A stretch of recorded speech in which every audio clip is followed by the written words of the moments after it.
Добрый день, мои дорогие! Добро пожаловать ко мне на кухню! Сегодня готовлю шведский миндальный торт, который часто называют торт из магазина IKEA, поскольку подобный торт продается в кафе-магазина IKEA. Торт в кафе-магазина IKEA я не пробовала, поэтому подтвердить либо опровергнуть сходство не могу, но торт по этому рецепту получается просто замечательный. И лично я его считаю таким маленьким кулинарным совершенством. В нем ничего нет лишнего, а все то, что есть, оно прекрасно сочетается, и это действительно очень-очень вкусно. Да и готовится торт совершенно несложно. Давайте приготовим.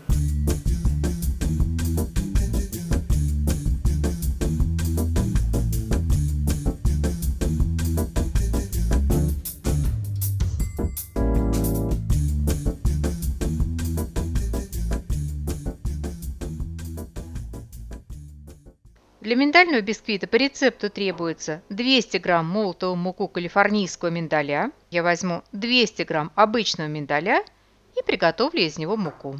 5 куриных яиц среднего размера. Если яйца крупные, можно взять 4. И 120 грамм мелкого сахара. Миндаль я помыла, обсушила.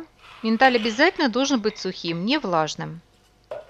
И затем при помощи кофемолки буду размалывать миндаль в муку. Размалываем небольшими порциями. Кофемолку включаю пульсами. Здесь самое главное не перестараться, не перебить миндаль, поскольку он может дать масло. И в результате получится не мука, а такой склеенный комок муки. Бисквитное тесто с такой мукой не получится. Когда остановиться, определяю по звуку кофемолки. Сначала будут такие громкие удары орехов, а в конце звук будет однородным, без ударов и значительно тише. Все размолотое просеиваю через сито. Отсеянные крупные орехи складываю в отдельную миску. Просеянную муку откладываем.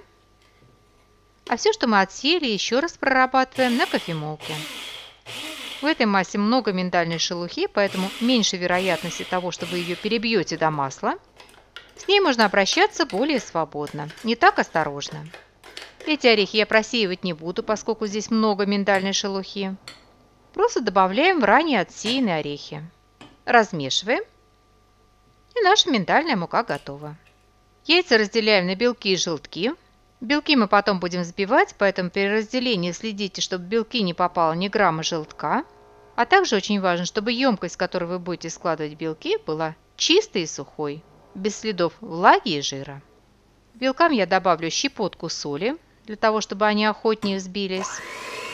И постоянно увеличивая скорость вращения миксера, пока без сахара, взбиваем белки до мягких пиков. Вот до такого состояния.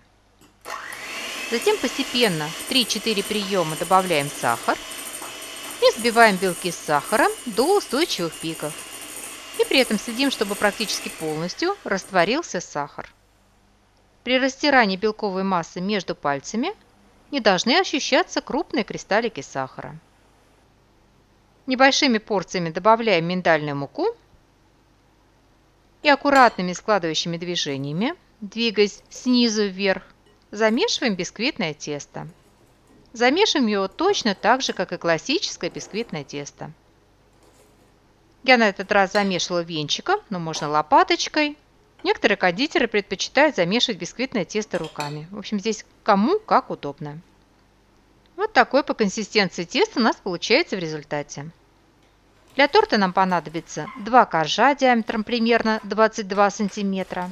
Поэтому берем 2 листа бумаги для выпечки и рисуем на них 2 круга.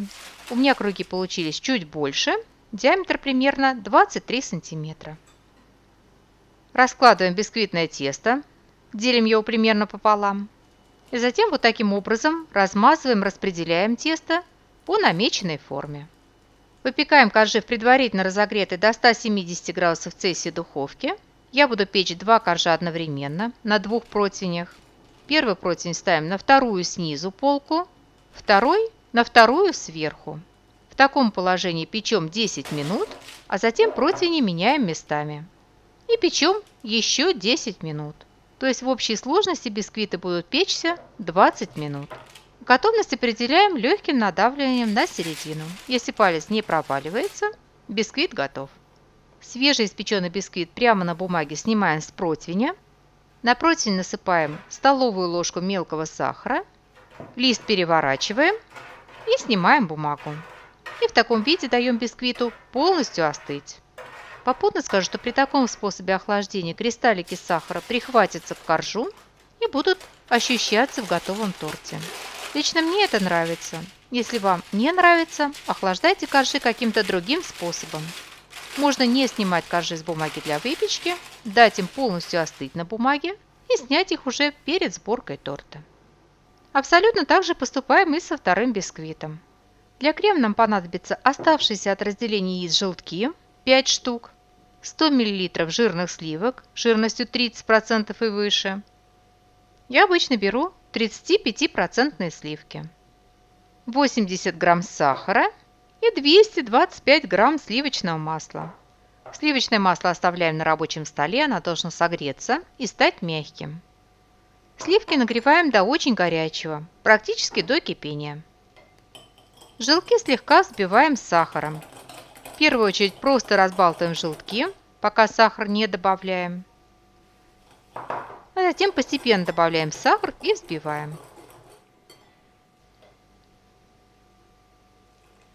Постепенно малыми порциями добавляем горячие сливки и размешиваем. Желтковую массу переливаем в кастрюльку и перемещаемся к плите. Нам нужно будет ее прогреть до загустения.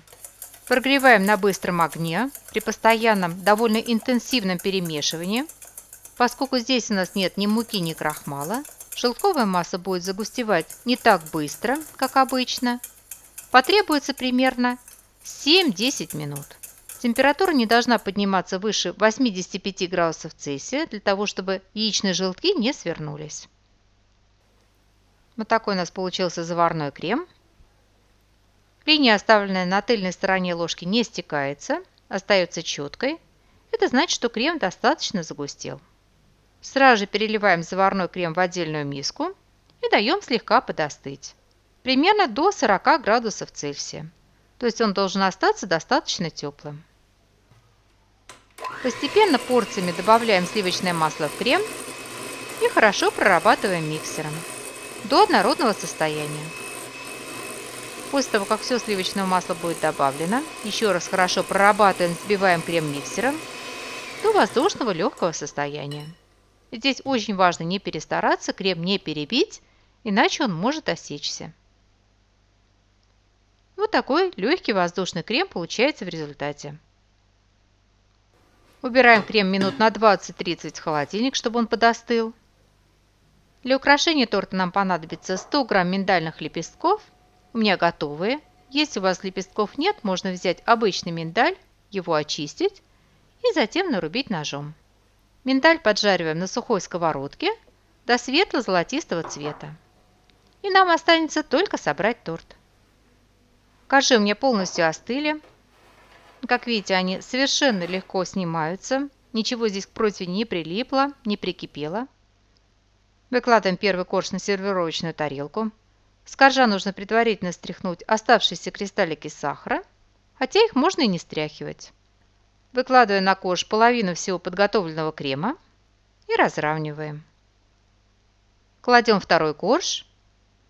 Какой стороной класть кверху, на ваше усмотрение. Это не играет принципиального значения. Выкладываем оставшуюся половину крема и также разравниваем. Посыпаем торт обжаренными миндальными лепестками. Подравниваем и убираем в холодильник. По рецепту не менее чем на 6 часов. И наш торт готов. Перед подачей можно посыпать торт сахарной пудрой. В составе торта масляный крем. Как правило, такие торты рекомендуется доставать из холодильника за полчаса до подачи, чтобы крем согрелся и стал мягким. Но здесь в этом рецепте настолько мягкий, настолько нежный крем, он не становится плотным и жестким даже в холодильнике, поэтому к этому торту это правило не относится. Можно сразу же доставать из холодильника и сразу же подавать. Итак, наш шведский миндальный торт готов, и мне остается пожелать вам приятного чаепития. Приготовьте, попробуйте. Очень надеюсь, что он вам тоже понравится. Спасибо, что были со мной, смотрели видео, и всего вам самого-самого доброго. До новых встреч, до новых видео.